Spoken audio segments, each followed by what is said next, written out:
ব্যক্তি থেকে পরিবার, সমাজ থেকে রাষ্ট্র, দেশ থেকে বিশ্ব সবকিছুর চালিকাই রাজনীতি। তাই রাজনীতির 10 দিক নিয়ে রাজকাহন নিবেদন করছে জি25 ইস্পাত।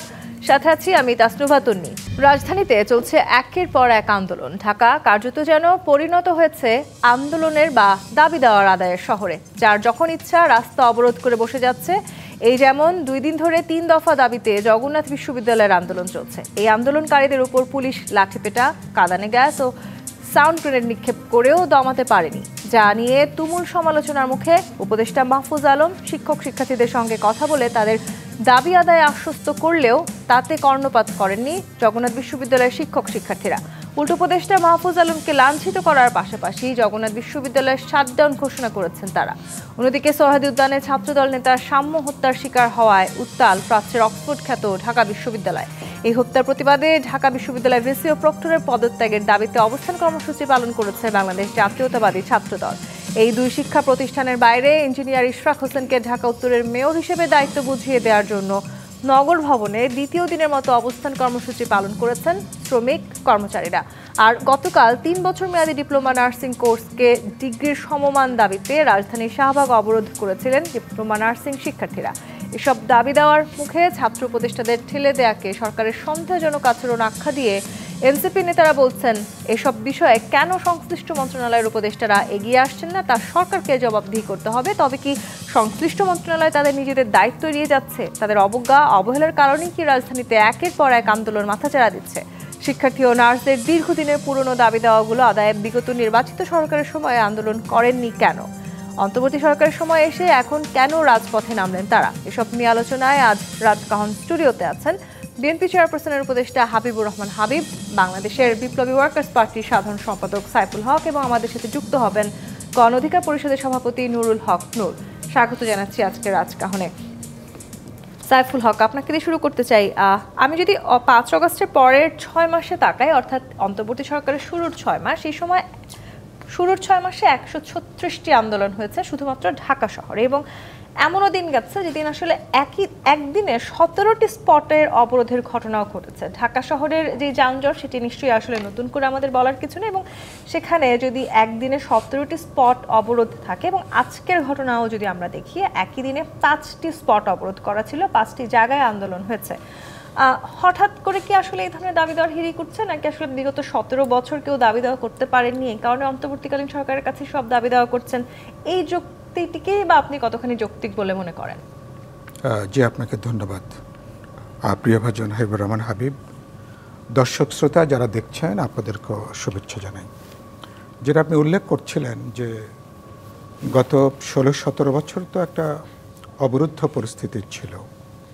সে অবরুদ্ধ পরিস্থিতির পর আমাদের গণজাগরণ, গণ অভ্যুত্থানের মধ্য দিয়ে আমরা অন্তর্বর্তী সরকার গঠন করবার পরে স্বাভাবিকভাবেই মানুষের যে পুঞ্জীভূত ক্ষোভ, বিভিন্ন শ্রেণী পেশার দাবি আছে, আকুতি আছে, অনেকগুলো জরুরি সমস্যা আছে, শ্রমিক, শ্রমজীবী, সাধারণ মানুষ, বিভিন্ন পেশাজীবীদের এই মানুষ কথা বলবেন, আন্দোলনে আসবেন, এটাই স্বাভাবিক, এটাই সঙ্গত।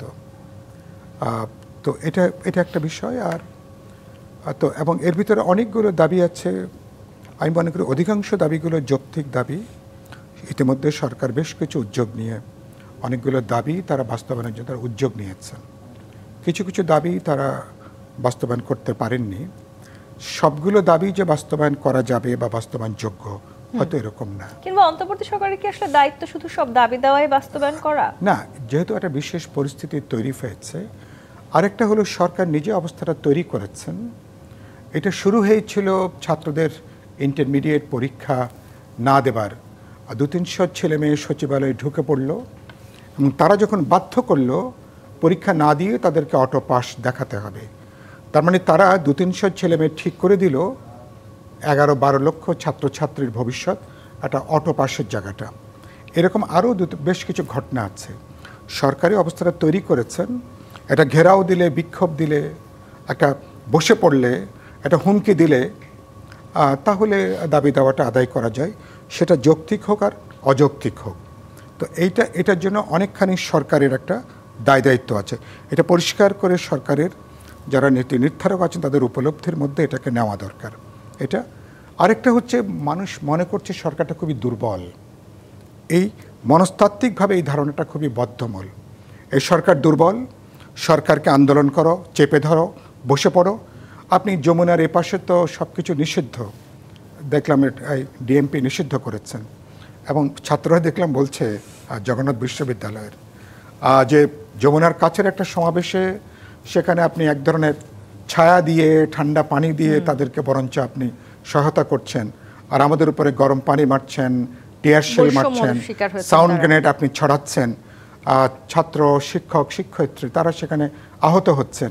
তো এক দেশে দুই বিচার, এগুলো হচ্ছে সরকারের ভেতরকার যে নানা সরকার কাজ করেন তার একটা বহিঃপ্রকাশ। আরেকটা হচ্ছে এটা করতে যে, আমি শেষ করি, বাক্যটা শেষ করি, এটা করতে যে জনভোগান্তি, যেটা জনভোগান্তিটা নজিরবিহীন।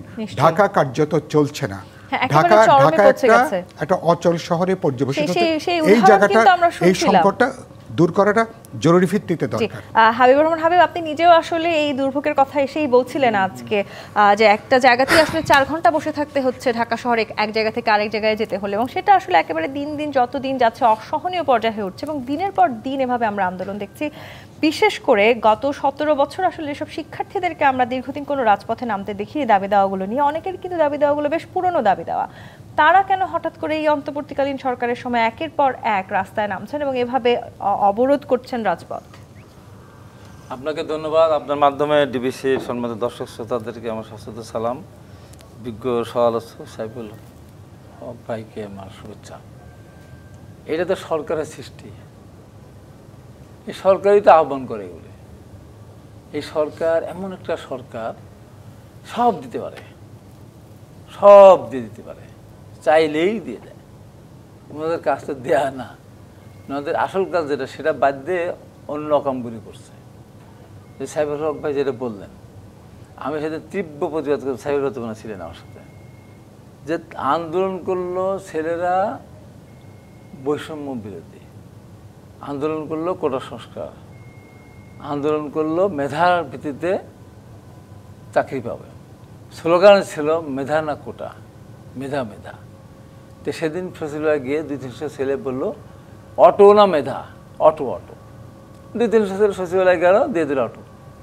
আমি ওই দিন টকশোতে বলেছিলাম, কালকে তার ওই দিন আমার ছেলেরা এই যে ওরা বলে কি বলে মেডিকেল অ্যাসিস্ট্যান্ট যারা আর কি, ওরা একটা দাবি করলো যে আমাদেরকে ডাক্তার লিখতে দিতে হবে। বলে একদম কালকে ডাক্তার তো মিছিল করবে, এমবিবিএস ডাক্তার কালকে তো প্রতিবাদ মিছিল করবে। ঠিক করলো। আমি বললাম কালকে যদি মেয়েরা গিয়ে বলে, একদল মেয়ে 50 জন 100 জন গিয়ে বলে আমরা বিয়ে করব, শ্বশুর বাড়ি যাবো না, তখন উপদেশটা বলে দেয় ঠিক আছে যাবেন না। এই জায়গায় নিয়ে গেছে, মনে হচ্ছে দাবি দেওয়া পাশ করে দেওয়ার এটা একটা সরকার আসছে। যমুনার সামনে প্রতিদিন গিয়ে বসতো, 2টা 3টা সারাদিন ধরে দেখতো, পাশ করে দিত, 10 মিনিট নিত। যে কারণে আজকে অবস্থা। আজকে জানতে হতে আমার একটা টক শো রেকর্ডিং ছিল নিউজ 24-এ, অনেক আগে প্রেস ক্লাবে বেরোছে, কোথাও যেতে পারি নাই, যেদিকে যায় সেদিকে ব্যারিকেড, মৎস্যভবন থেকে ব্যারিকেড, ছাত্ররা ওখানে বসে আছে, ওইদিকে যাবো সেরাটাঙ্গের ব্যারিকেড, শেষ পর্যন্ত যাওয়াই হলো না। এই যে দুর্বল, এই সৃষ্টি কে করলো? সরকার প্রস্তুত। ছাত্র দুর্বল টিয়ার শেল মারা কি দরকার ছিল? যখন টিয়ার শেল মারলো,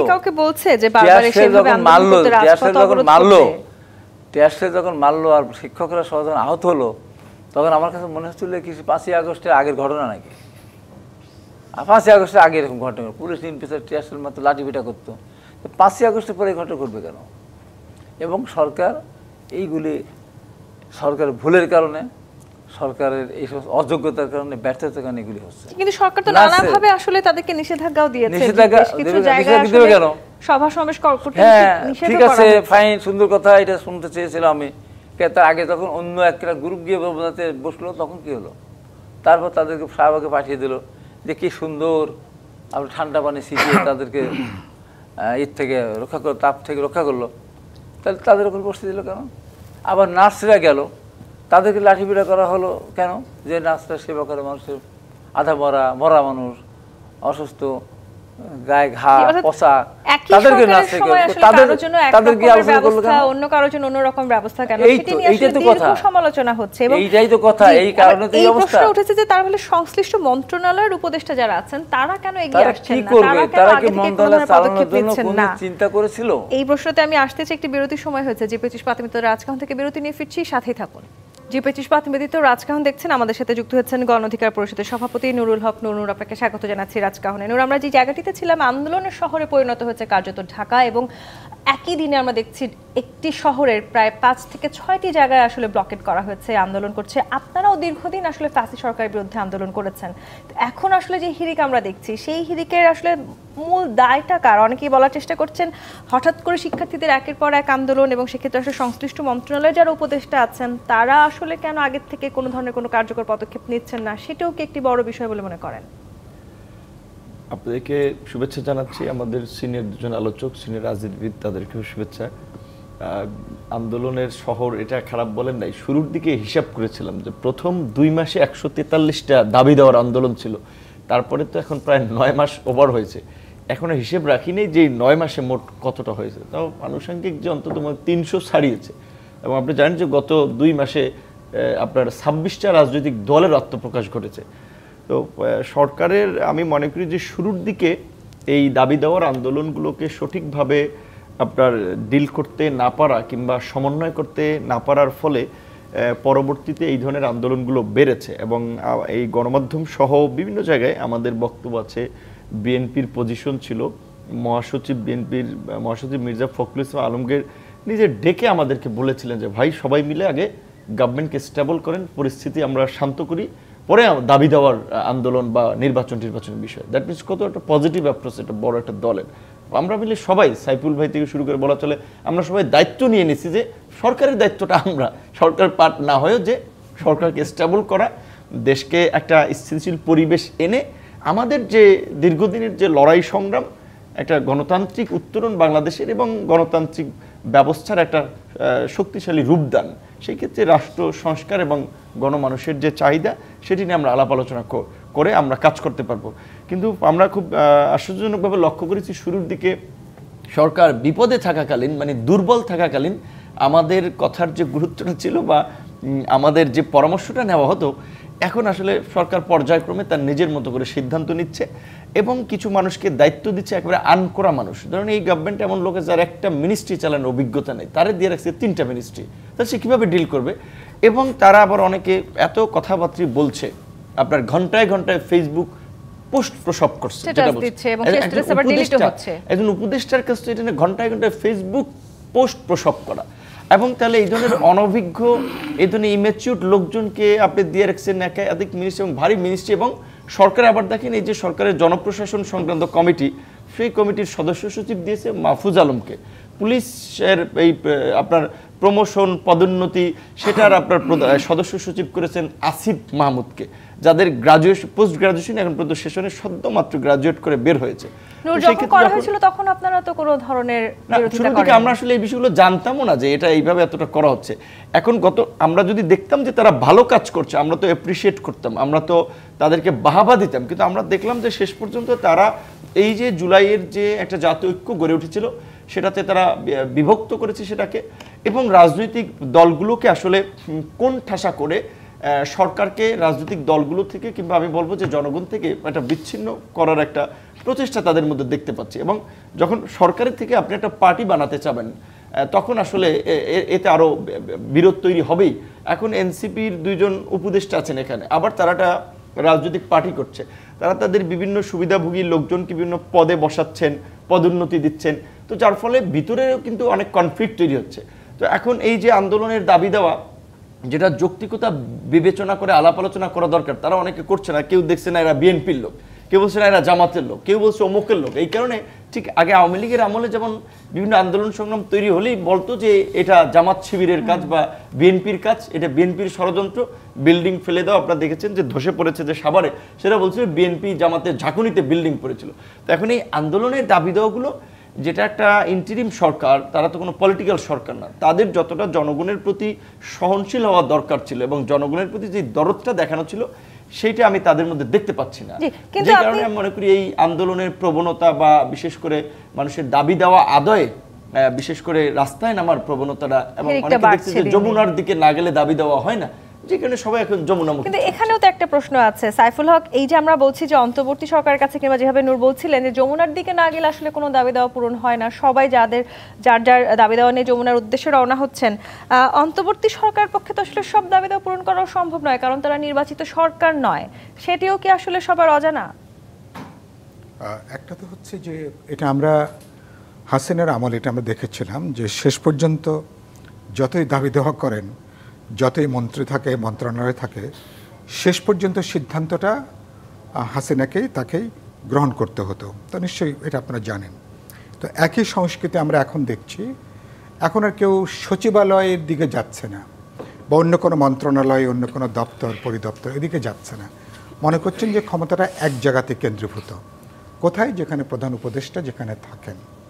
তো এটা হচ্ছে ক্ষমতা কিভাবে কেন্দ্রীভূত হয়, মানে মনস্তাত্ত্বিকভাবে মানুষ ধরে নিয়েছে আগের মতোই, এবং বাস্তবে তিনি প্রধান উপদেষ্টা তো বাস্তবে প্রধানমন্ত্রীর ক্ষমতাটাই তিনি এখন বাস্তবে চর্চা করছেন। তার হয়তো চর্চার ধরনটা ভিন্ন হতে পারে, কিন্তু বাস্তবে সেই ক্ষমতাটা তিনি চর্চা করছেন। এটা হচ্ছে মানুষের, এটা আমরা রাষ্ট্র যেভাবে চলে শেষ পর্যন্ত প্রধান উপদেষ্টাকেই, তাকেই গুরুত্বপূর্ণ বিষয়, তাকে সিদ্ধান্ত গ্রহণ করতে হয়। আরেকটা যেটা নূর বলছিলেন যে সেটা হলো যে আমাদের যারা দায়িত্ব পালন করছেন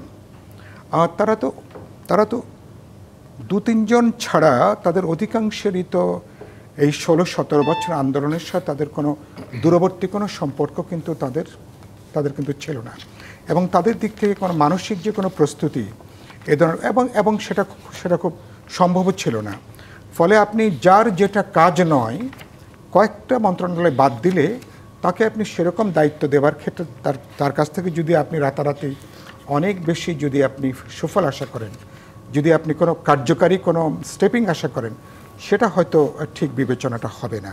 আর গুরুত্বপূর্ণ হচ্ছে খুব, যেটা আমি আগে কথাটা বলেছি, মানুষ সরকারকে আগে মনে করতে সরকার দুর্বল, আবার গত কমাস ধরে মনে করছে সরকার অকার্যকর।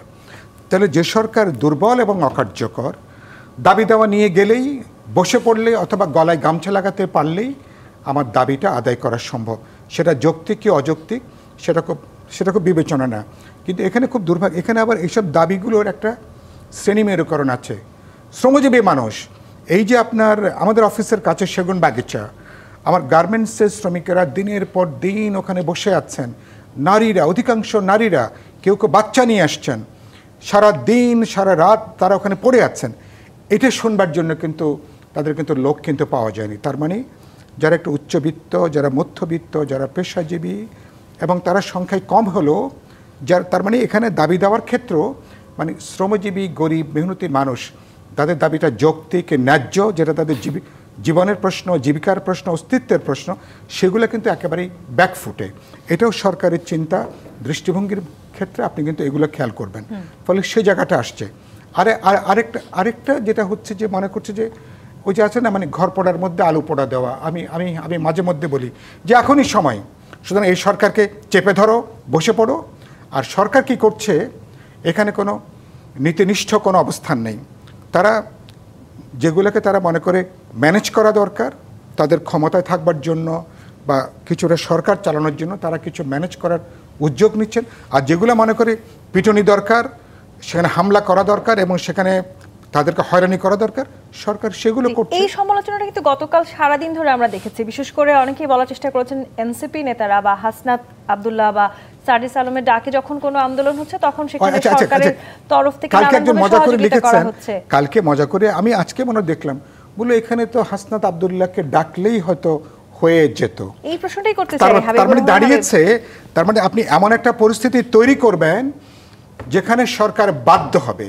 তো আপনি এরকম যদি একটা মনস্তাত্ত্বিক ধারণা যদি জন্ম নেয় মানুষের মধ্যে, তাহলে কোনো সরকার ফাংশন, কোনো গভর্নমেন্ট ফাংশন করতে পারবে না। এবং তার মানে রাষ্ট্র যে অকার্যকর, রাষ্ট্র যে তার মানে আপনি বাধ্য করছেন আপনার গলাবাজি দিয়ে, আপনার মাসেল পাওয়ার দিয়ে, শক্তি দিয়ে তাহলে কি সেটা দাবি ন্যায্য হোক আর অন্যায্য হোক আর কি আমি এভাবে কোনো এই গভর্নমেন্ট জায়গাটিতে হাবিবুর রহমান ফাংশন আপনার করতে কাছে পারে আসতে না। চাই। এই যে সমালোচনা আমরা দেখছি, একই সময় এই সমালোচনার জায়গাটি থেকে হাসনাত আব্দুল্লাহ এটিও বলেছেন যে জনদাবির মুখে ছাত্র উপদেষ্টাদের ঠেলে দেওয়ার আচরণ সন্দেহজনক। তারা তো উপদেষ্টা, তারা না হয় ছাত্রদের মুখপাত্র, কিন্তু উপদেষ্টা হিসেবে তো এতটুকু কাজ তাদের কাছে আমরা আশাই করেছি। আবার তাদেরকে যে লাঞ্ছিত করা হয়েছে সেই বিষয়টিও নিঃসন্দেহে খুবই গুরুত্বের সাথে দেখার প্রয়োজন আছে আমাদের এই মুহূর্তে। এগুলোই বা কারা করছে? না, লাঞ্ছিত হোক এটা আমিও চাই না, কিন্তু ছাত্ররা তো যখন দেখে যে আমরা লাঠি পিটা খাচ্ছি, আমরা একবার স্বৈরাচার পতনের আন্দোলনের সময় লাঠি পিটা খেয়েছি, টিয়ার গ্যাস খেয়েছি, সেটা আমরা মেনে নিয়েছি, এখন কেন খাবো? এই যে আজকে বসেছে, এই বসাটা কালকে বসতে পারতো, তাদের বলতে পারতো। লাঠি পিটা করে আবার তাদেরকে যদি সান্ত্বনা দিতে যায় তখন তো উত্তেজনা সৃষ্টি হতেই পারে, যেটা আমি চাই না, কিন্তু হয়ে গেলে তো করার কিছু নাই। এখন যে জিনিসটা নূর বললেন, সাইফুল ভাই যে কথা বললেন, কথাটা সরকার কাজটা তো বুঝে না বোঝার কারণ আছে, এদের দোষ দেয় না। এই কারণে যারা আজকে দেশ পরিচালনা করছে মন্ত্রীর মর্যাদায়, এরা দু একজন বাদে এরা জীবনে কেউ কোনো চিন্তাও করে না, ঘুমের মধ্যেও দুপুরে ঘুমেও চিন্তা করে না যে আমরা দেশ পরিচালনা করবো, উপদেষ্টা মর্যাদা নিয়ে, মন্ত্রী পদমর্যাদা নিয়ে উপদেষ্টা হয়। গভীর ঘুমে রাত্রিবেলাও তারা চিন্তা করে না। হঠাৎ করে তাদেরকে দায়িত্ব দেওয়া হয়েছে, দায়িত্ব পাওয়ার পর আমাদের ভালোই তো লাগছে, মানে 3 মাস না 6 মাস না 1 বছর, যতদিন থাকা আছে ততদিনই ভালো। যে কারণে ওই কাজের প্রতি তো তাদের কোনো আপনার তো অভিজ্ঞতা নাই, চিন্তাও নাই, কীভাবে ম্যানেজ করতে হবে সে ধারণা তাদের নেই। তাদের ধারণা ছিল কীভাবে একটা এনজিও পরিচালনা করা যায়, কীভাবে হয়তো বিশ্ববিদ্যালয়ে লেকচার দেওয়া যায়, কীভাবে হয়তো নিজের একটা ব্যবসা প্রতিষ্ঠানকে এগিয়ে নেওয়া, এটা ছিল তাদের। দেশ পরিচালনার ক্ষেত্রে তাদের কোনো চিন্তা ছিল না, তাদেরকে দেওয়া হয়েছে। এখন তারা কী করবে? তাদের তো করার কিছু নেই, তারা বোঝে না তো, যে জিনিসটা বুঝবে না সেই জিনিসটা তাকে দিলে পরে সে কী করবে? লেজে গোপরা হবেই। আজকে এই কথা, এই জিনিসটা আমাদের দেশে হয়েছে। তারপরে এখন তাদের বক্তব্য শুনলে হাসতেও ইচ্ছা করে, কাঁদতেও ইচ্ছা করে। এই দেশের মানুষ আমাদেরকে চায়, দীর্ঘদিন ক্ষমতা দেখতে চায়। কে বললো, কে চাইলো, কে চাইলো তাদেরকে, কতজন চাইলো? এই যে সমস্ত অবান্তর কথাবার্তা বলে আসল জায়গা থেকে তারা সরে যাওয়ার চেষ্টা করছে। এই সমস্ত উস্কিয়ে দিয়ে মানে নির্বাচনটাকে প্রলম্বিত করে তারা ক্ষমতাটা অনেকদিন থাকতে চায়, ভোগ করতে চায়। হাবিবুর রহমান, জগন্নাথ বিশ্ববিদ্যালয়ের ঘটনাটাতে যদি আমি আসি, তারা কিন্তু আগে থেকে ঘোষণা দিয়েছিলেন এই তারিখে তারা আসলে যমুনা অভিমুখে যাবেন, যমুনার অভিমুখে লং মার্চ করবেন। তাহলে কেন আগে কোনো পদক্ষেপ নেওয়া হলো না? আমি তো প্রথমেই বলেছি যে এটা তো মিটানো যেত আগেই, সেই মিটানোর মতো তো সেই ক্যাপাসিটি বা সেই এটা চেষ্টাই করতেছে একটা কেওয়াস কনফারেন্স হোক না কেন। আমার ক্ষমতায় আসি, আন্দোলন যদি প্রচণ্ড বেগে শুরু হতো, আমরা আগে দেশে চলে যাবো, সমস্যাটা কি? তাদের দায়িত্ব নেই, জনগণের কাছে তাদের কোনো জবাবদিহিতা নেই। সমস্যাটা ওই জায়গায়, এতটুকু জবাবদিহিতা নেই। এবং তারা ধরেন আওয়ামী লীগ এই যে মাঝখানে যে অপকর্মগুলি করলো, তাদের জনগণের দ্বারা নির্বাচিত হতো, ভোটের দ্বারা নির্বাচিত হতো, তাহলে কি তারা এতগুলি অপকর্ম করতে পারতো না? আওয়ামী লীগ কেন বিদায় হয়ে গেল, কেন পালিয়ে গেল? যদি 2024 সালের নির্বাচন যদি সব দলকে মিলে যদি সেই নির্বাচনটা অনুষ্ঠিত করতো, তাহলে হয়তো আমাদের বিএনপির সাথে যে জোট ছিল সেই জোট হয়তো রাষ্ট্রীয় ক্ষমতায় যেত, আওয়ামী লীগ তো বিরোধী দল থাকতে পারতো। তাদেরকে ওই সময় বোঝানো হয়েছে কোনো দরকার নাই, আওয়ামী লীগ একাই 100, কিচ্ছু দরকার না, কোনো দলের প্রয়োজন, ইলেকশন করেন। এই যে শ্রেণীর মানুষগুলি বলেছিল, বড় বড় সব মাথাওয়ালা, জ্ঞানী, অতিজ্ঞানী, তেজস্ক্রিয় বুদ্ধিজীবী, সাংবাদিক, সামরিক আমলা, বেসামরিক আমলা আওয়ামী লীগকে ডুবিয়েছে। এখন আবার এক শ্রেণীর বুদ্ধিজীবী, এক শ্রেণীর আমলা, এক শ্রেণীর সাংবাদিক, তারা এই সরকারকে বোঝাচ্ছে কোনো সমস্যা নেই, দেশের মানুষ পাগল আপনাদের জন্য, কোথায় যাবেন, ক্ষমতা আপনার ছেড়ে যেতে পারবেন না, ক্ষমতা থাকতে হবে আপনাদের, ভালোই তো করছেন। এই সমস্ত কথাবার্তা বলে আসল জায়গা থেকে তাদেরকে শুনে যার যে বক্তব্য দেওয়া উচিত সেই বক্তব্য দেয়। কিন্তু আবার তাদের মধ্যে এক ধরনের দ্বিধা দূরত্ব আমরা জায়গা দেখতে পাচ্ছি। নুরুল হক নূর, আপনি উপদেষ্টাদের স্ট্যাটাস নিয়ে কথা বলছিলেন। স্ট্যাটাস নিয়ে আসলে দীর্ঘদিন ধরেই আমরা দেখছি যে অনেক রকমের আলোচনা সমালোচনা হচ্ছে। স্ট্যাটাস দিচ্ছেন উপদেষ্টারা, সাথে সাথে সেই স্ট্যাটাস আবার ডিলিটও করছেন। হাসনাত আব্দুল্লাহদের মতন এই মুহূর্তে আসলে যাদেরকে খুব গুরুত্বপূর্ণ মনে করা হচ্ছে, তারাও আসলে নানা রকম স্ট্যাটাস দিচ্ছেন। এবং এই বিষয়টি নিয়ে উপদেষ্টা মাহফুজকে লাঞ্ছিত করার বিষয়ে হাসনাত আব্দুল্লাহ ক্ষোভ জানিয়েছেন। তিনি একটি স্ট্যাটাস দিয়েছেন এবং তিনি লিখেছেন, সকল জনদাবির মুখে ছাত্র উপদেষ্টাদের ঠেলে দেওয়া নিয়ে অন্তর্বর্তী সরকারের আচরণের বিষয়ে সন্দেহ প্রকাশ করেছেন তিনি। এবং তিনি এটিও লিখেছেন, এই কথা স্পষ্টভাবে মনে রাখা প্রয়োজন, আপনাদের প্রতিনিধিত্বের দাবি বলেই তিনি আপনাদের কাছে এসেছেন। তার মানে তিনি আসলে অন্তর্বর্তী সরকারকেও সন্দেহ করছেন না। এখানে ধরেন এখন এরা বিশ্ববিদ্যালয়ের মোস্ট জুনিয়র, একেবারে 16-17 সেশনের বোধহয় তো ওখানে যেমন তাদের স্ট্যাটাস নিয়ে ন্যাশনাল পর্যায়ে টক শোতে বসে খুব বেশি আমাদের আলোচনা করার কিছু নাই, কিন্তু বাস্তব হচ্ছে তাদের অনেক অভিজ্ঞতার প্রয়োজন আছে। আমরাও 2018 সালে আন্দোলনটা শুরুর দিকে আমরা স্টার্ট করেছিলাম। কিন্তু নূর, আপনি যখন বলছেন যে তাদেরকে নিয়ে এত বেশি চিন্তা করার দরকার নেই, আবার তাদের ডাকে যখন কোনো ধরনের যমুনার সামনে যেখানে নিষিদ্ধ অবস্থান করা, তাদেরকে ঠিকই বসতে দেওয়া হচ্ছে, যে বৈষম্যের কথা আপনিও বলছিলেন, সাধারণ ছাত্রদেরকে কেন তাহলে সেখানে বসতে দেওয়া হচ্ছে না, তাদেরকে কেন গুরুত্ব দেওয়া হচ্ছে না? আমার কথার শেষটা হলে বুঝতে পারবেন। যেটা আমি বলছি, প্রথমত এটা অনেক ক্ষেত্রে ইমোশন থেকে বিশ্ববিদ্যালয়ের বিশেষ করে থার্ড ইয়ারের কিংবা ফোর্থ ইয়ারের ছাত্রদের যে ইমোশনটা থাকে, এখন তারা তো বৈষম্যবিরোধী ছাত্র আন্দোলন করেছিল, লক্ষ্য ছিল চাকরি, সরকারি চাকরিতে কোটা নিরসন করে, একটা বৈষম্য নিরসন করে চাকরিতে ঢুকে দেওয়া। এখন পরিস্থিতিটা আসলে একটা গণ অভ্যুত্থানের দিকে নিয়ে গিয়েছে, কারণ রাজনৈতিক দলগুলো দীর্ঘদিন ধরেই এই আকাঙ্ক্ষাটা তাদের মধ্যে রেখেছিল যে একটা গণ আন্দোলন গড়ে তোলা। রাজনৈতিক দলগুলো যখন মনে করেছে যে এই আন্দোলনে ছাত্র জনতার উপরে নির্বিচারে যেভাবে গুলি হচ্ছে, হত্যাযজ্ঞ হচ্ছে, তাদের ঝাঁপিয়ে পড়তে হবে, পরবর্তী প্রজন্মকে সেভ করে দেন এবং ফ্যাসিবাদ যেন পার্মানেন্টলি এই দেশে স্থায়ী না হয়, সেই চিন্তার জায়গা থেকে রাজনৈতিক দলগুলো যখন সম্পৃক্ত হয়েছে, তখন এটা একটা গণ আন্দোলন হয়েছে। এখন এইখানে শুরুর দিকে আমরা সবাই ভেবেছে শর্ট সময়ের মধ্যে 3 থেকে 6 মাসের মধ্যে একটা ইলেকশন হবে, যে কারণে ছাত্র থাকুক না, আপনি সাংবাদিক থাকেন না, শিক্ষক থাকুক, ওইটা খুব ম্যাটার ছিল না, একটা ইন্টারিম। বিশেষ করে আমরা রাজনীতি, সাইফুল ভাই, হাবিব ভাই, আমরা যুগপৎ আন্দোলন করে আসছি, 42টি রাজনৈতিক দল, আমরা তো নির্বাচনের জন্য প্রস্তুতি অনেক আগে থেকে আমাদের আছে। কাজে আমরা তো চিন্তা করছি যে ইলেকশনের মধ্যে দিয়ে এই সংস্কার এবং একটা প্রক্রিয়া যেতে হবে। আমি আসবো, অনেকে এটিও বলছেন যে এত হঠাৎ করে আন্দোলনের হিড়িক, সেটি আসলে কোনো না কোনো ভাবে এই নির্বাচনকে পিছিয়ে নেওয়ার এক ধরনের ষড়যন্ত্র হতে পারে। এই জায়গাটিতে আমি আসবো, একটি বিরতির সময় হয়েছে। জি25 পাতমিত রাজকাহন থেকে বিরতি নিয়ে ফিরছি, সাথেই থাকুন। আমন্ত্রণ আরো একবার জি25 পাতমিত রাজকাহনে। সাইফুল হক, ঠিক এই জায়গাটিতে আমরা ছিলাম।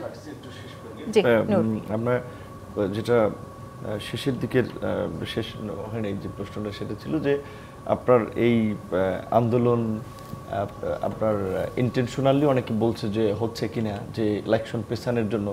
এটা কিন্তু পরিষ্কার যে শুরুর দিকে আমাদের যেই এক্সপেকটেশনটা সরকারের প্রতি ছিল, সেটার বাস্তবায়ন আমরা দেখতে পাচ্ছি না। বরঞ্চ এখন আমাদের মধ্যে নতুন করে সংকট তৈরি হয়েছে, শঙ্কা বাড়ছে যে উপদেষ্টা পরিষদের বেশিরভাগই মার্কিন সহ পশ্চিমা নাগরিকত্ব, বিশেষ করে বেশিরভাগই, এর মধ্যেই তারা করিডোর থেকে পোর্ট বিদেশিদের হাতে তুলে দেওয়া সবই করছে।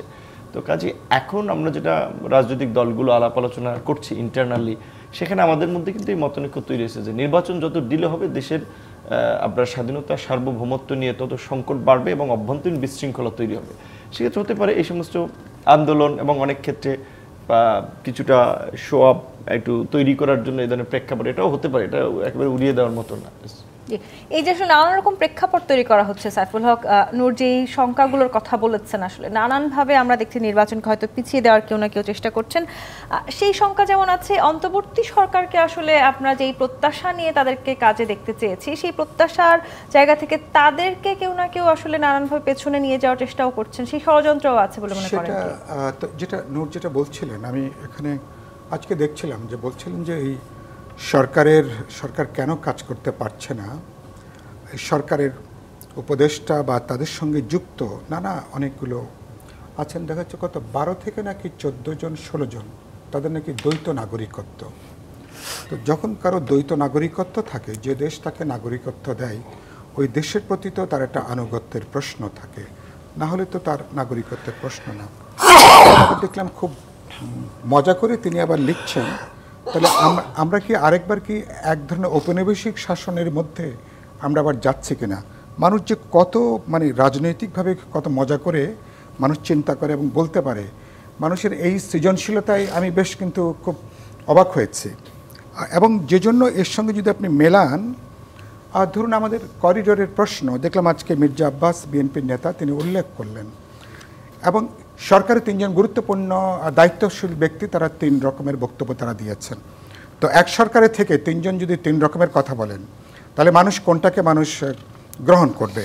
আমাদের চট্টগ্রামের আমাদের যে বন্দর, যেটা আমাদের ইকোনমির প্রধান লাইফ লাইন, এবং 17 সাল থেকে যে বন্দর এখন একটা লাভজনক পর্যায়ে আছে এবং আমরা অত্যাধুনিক প্রযুক্তি নিয়ে বন্দরটা চলছে, সরকার ইতিমধ্যেই তারা নীতিগত সিদ্ধান্ত নিয়েছেন বলে আমরা শুনতে পাচ্ছি। বন্দরকে দক্ষ ব্যবস্থাপনার নাম করে বিদেশি কোম্পানির কাছে একটা লিজ দেওয়ার একটা তৎপরতা চলছে।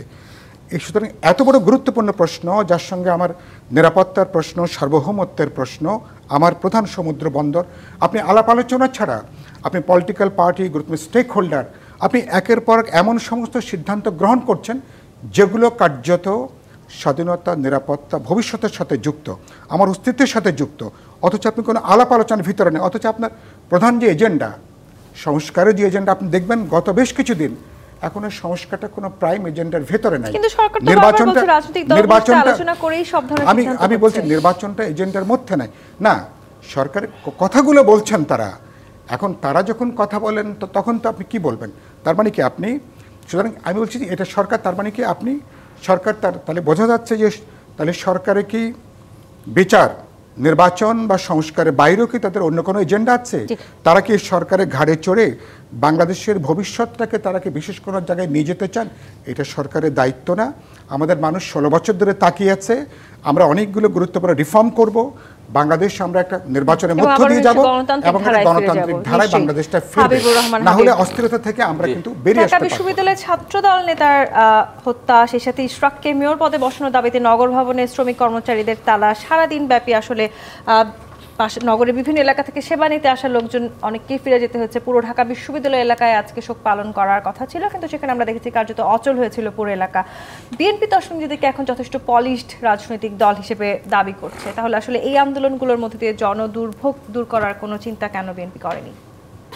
না, এই আন্দোলন একটা মারা গেছে কি সাম্য, সে হত্যাকাণ্ডের ব্যাপারে তো ছাত্রদল বিশ্ববিদ্যালয়ের নিরাপত্তা নেই বলেই তো বিশ্ববিদ্যালয় এলাকার পাশাপাশি এলাকার ভিতরে পড়ে না, তো সেখানে যথেষ্ট পরিমাণ নিরাপত্তার অভাবের কারণে ঘটনাটি ঘটেছে। সেই কারণে তো করতেই পারে, মিছিল, মিটিং, সমাবেশ, শোক পালন সবই করতে পারে। আর ইশরাক হোসেনের ব্যাপারটা হলো একবার কোর্ট রায় দিল তাকে, দেওয়ার পরে আবার সেটাকে আবার এখন স্থগিত করা হয়েছে। যে কারণে খুব প্রথমে না দিত, নাকচ করে দিত, আপনার ছিল না, আবার চট্টগ্রামে আপনি দিয়েছেন, সেখানে সাদত হোসেন কিন্তু মেয়র হিসেবে কাজ করছে। এখানে আপনার বন্ধ করলেন কেন? সবই একটা কেওয়াস সৃষ্টি করা, কেওয়াস সৃষ্টি করে এটাকে বিভিন্ন জনদুর্ভোগ সৃষ্টি না করে কোনো উপায় কি ছিল না? ওখানে না জনদুর্ভোগ আপনার যেখানে, হ্যাঁ, নগর ভবনে যেটা হয়েছে সেবা নিতে আসার মানুষের সাথে, ওখানে তো ডাক্তারি ইয়ে না, কি বলে আপনার, তো আপনার হাসপাতাল না, এটা হলো বিভিন্ন ধরনের পরিচ্ছন্নতা কর্মীরা কাজ করে, রাস্তাঘাটের উন্নয়ন হয়, সেই সমস্ত কাজ। এবার নগর ভবনের ভিতরেই বা সামনাসামনি হয়তো অবস্থান নিয়েছে ওরা। আর ওই এটা হচ্ছে বড় দুর্ভোগ কোনটা, আমি তো তীব্রভাবে প্রতিবাদ করছি যখন ডক্টর ইউনূস সাহেব বললেন চট্টগ্রাম পোর্টকে বিদেশিদেরকে দিয়ে পরিচালনা করতে হবে, দক্ষতার সাথে পরিচালনা করতে হবে। আজকে 53 বছর পর যখন আমাদের দেশ আস্তে আস্তে করে একটা এগিয়ে এখন একটা জায়গায় গিয়েছে, একটা ভালো একটা জায়গায় পৌঁছেছে, এখন হঠাৎ করে মনে হলো বিদেশিদের কেন করবে? কেন? কারণটা কি? কেন করবে বিদেশিদের? আমাদের পোর্ট তো চলছে, বরঞ্চ আমাদের পোর্ট থেকে ভারতের মালামাল পর্যন্ত, ভারতের মালামাল কোনো সমস্যা হচ্ছে না। এখন হঠাৎ করে উনি এই কথা বলে, এই কথা বলার কোনো অধিকার নেই, কোনো অধিকার নেই। এই যে দুইটা কথা উনি বললেন, একটা কি বলে মানবিক করিডোর। মানবিক করিডোর কি? মানবিক করিডোর কোনো জিনিস আছে? আপনি মায়ানমারে তো কত আপনার বিমানবন্দর আছে, কত সমুদ্র বন্দর আছে, ওখানে নিয়ে আসুক, ওখানে নিয়ে আসে তার দেশ, সেই তার মায়ানমারের ভিতরে দিক, যেখানে দেখা ইচ্ছে সেখানে সেখানে দিক, যেখানে সেখান থেকে। বাংলাদেশের ভিতরে এখানে এই করা লাগবে কেন? এখান থেকে করিডোর দিয়ে কেন যাওয়া লাগবে? ওই দেশে কি জায়গা নেই, পোর্ট নেই, সমুদ্র বন্দর নেই, সবই তো। আপনারা কি আসলে মনে করছেন এই মুহূর্তে টার্গেট হবে তো আপনার এইটাকে, এই মানবিক করিডোর নামে যে কথা, এটা কি ইন্ডিয়া মানে না, চায়না মানে তাহলে এটা কি হবে? এটা হবেটা কি তাহলে? আমাদের দেশটা কোথায় নিয়ে যাচ্ছে? তার তো সমস্যা নাই। এখানে যারা মন্ত্রী যে সবটা চলে যাবে বিদেশে, একটু ঝামেলা বাঁধলে একজনকে পাবেন না আপনি। আওয়ামী লীগ তো প্রধানমন্ত্রী পালিয়ে গেছে, হেলিকপ্টারে করে না প্লেনে চলে গেছে, এরা যাবে কীভাবে? এটা আগেই ছিল। একটা আন্দোলন শুরু হলে যে এই সমস্ত অপকর্মগুলো করতেছে, এক একটা সংস্কার, এই যে স্থানীয় সরকার মন্ত্রী তোফায়েল আহমেদের সংস্কার, তোফায়েল আহমেদের সংস্কার তুমি ডাস্টবিনে ফেলে দিতে চাই। এত বছর পরে উনি এসে মৌলিক গণতন্ত্র নিয়ে আসছে, আইয়ুব খানের মৌলিক গণতন্ত্র নিয়ে আসছে।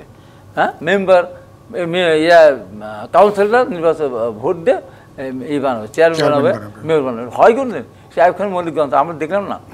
একতরফাভাবে বিগত দিনে আওয়ামী লীগ জেলা পরিষদ নির্বাচন করেছে, কি টাকার ছড়াছড়ি, কি অবস্থা নিজেদের মধ্যে। এই যে অবস্থাটা শেষ করি, এই যে অবস্থা যে এক একটা নিয়ে আসতে, তারপর উনিকে সরকারি যারা চাকরি করেন, বেসরকারি যারা চাকরি করেন, তারাও মেম্বার দাঁড়াতে পারেন, তারাও কাউন্সিল দাঁড়াতে পারেন। কি এটা? কোথায় যাচ্ছি আমরা? কোন দিকে যাচ্ছি আমরা? এটা কি অগ্রগতি? এটা সংস্কার? এই সংস্কারকে আমি ডাস্টবিনে ফেলে দিতে চাই। আপনার এক একটা জিনিস এক একটা সমস্যা সৃষ্টি করে এক একটা সংস্কার করতে, আসল সংস্কার আপনি এক সেকেন্ড বলতেন, আসল সংস্কার করা যায় শিক্ষা সংস্কার, শিক্ষা কমিশন সংস্কার করা, শিক্ষা সংস্কার করা, যেখানে লেখাপড়া হয় না, যেখানে সব শেষ হয়ে গেছে, যেখানে অনার্স কোর্স আছে, সেইটা করে নাই, এইটা করে নাই, যেটা করে নাই, এইটা করে নাই। আপনার কৃষি সংস্কার, কৃষি ব্যবস্থা সংস্কার নাই, যে কৃষকরা এই দেশে সেগুলি দেখে নাই, শিক্ষা নাই, কৃষি নাই, স্বাস্থ্য নাই, আছে এই সমস্ত নিয়ে আছে। আসলে সব দায় চাপানোর অবশ্যই সরকারের উপরে আমাদের ইচ্ছা নাই বা চাপানো উচিত হবে না। কারণ হচ্ছে শুরুর দিকে যদি আমরা এই সরকারকে সমর্থন না দিতাম, তারা সরকারে বসতে পারতো না। তো আমাদের দলের পজিশন থেকে আমরা বারবার বলে আসছিলাম, আমরা এটা উপলব্ধি করতে পেরেছিলাম, একটা তরুণ দল হলেও, যে একটা জাতীয় সরকার ব্যতীত এই মানুষের যে জন আকাঙ্ক্ষা সেটা একটা সঠিক বাস্তবায়ন হবে না, এবং একটা নির্দিষ্ট বলয়ের সরকার হইলে এটার উপর বিদেশিরা ভর করবে, আর একটা 111-এর মতো পরিস্থিতি তৈরি হতে পারে। একবারে ওপেন বক্তব্য আমাদের অনেক দিন ধরে ছিল, কেন জাতীয় সরকারটা হয় নাই সেটা আমরা জানি না। তো এখন যেহেতু তারা সরকারে আছে, প্রায় বছরখানেক হতে চলছে, এখন আমার মনে হয় যে আসলে যত দ্রুত সম্ভব তারা যতটুকু সংস্কার ঐক্যমতের ভিত্তিতে একটা জাতীয় সনদ তৈরি করা যায়, সেটা তৈরি করে একটা ইলেকশনের দিকে যাওয়াটা তাদের জন্য বেটার হবে। আরেকটা কথা এখানে বলতে হয় যে, ধরেন সাইফুল ভাইরা, হাবিব ভাইরা দেখেছে, আমরা 2018 সালে এই কোটা সংস্কার আন্দোলনের পর থেকে এরকম একটা ফ্যাসিবাদের মধ্যেও কিন্তু লড়াই সংগ্রাম করে রাজপথে টিকেছিলাম। সেখান থেকে একটা ছাত্র আন্দোলন থেকে কিন্তু একটা দল তৈরি হয়েছে। আজকে এরকম একটা গণ অভ্যুত্থানে পরিচিত নেতৃত্ব দেওয়ার পরে, যেখানে তরুণরা তাদের আপোষহীন লড়াই সংগ্রাম ভূমিকার মাধ্যমে, সততা, দেশপ্রেম, আন্তরিকতার মাধ্যমে মানুষের কাছে একটা তাদের ক্যারেক্টার উপস্থাপন করবে, সেখানে গ্রহণযোগ্যতা, সেখানে আশ্চর্যজনকভাবে আমরা লক্ষ্য করছি যে ভবিষ্যতের আমাদের এই তরুণ প্রজন্মকেও একটা অসৎ পথে ধান্দাবাজির দিকে ধাবিত করতে এখন সমন্বয় পরিচয়ের ডিসি অফিসে, এসপি অফিসে, বিভিন্ন জায়গায় ক্ষমতার প্রভাব বিস্তার করা এবং এই যে সরকারের থেকে একটা দল গঠন করা, এটা বাজে উদাহরণ সৃষ্টি করছে। আপনাদের তিনজনকে ধন্যবাদ আজকে রাজকাহন সময় দেওয়ার জন্য। দর্শক, আজকের মতো বিদায় নিচ্ছি। জি25 রাজকাহন থেকে ফিরবো আগামী রবিবার রাত 10টায় নতুন রাজকাহন নিয়ে। ডিবিসির সঙ্গেই থাকুন।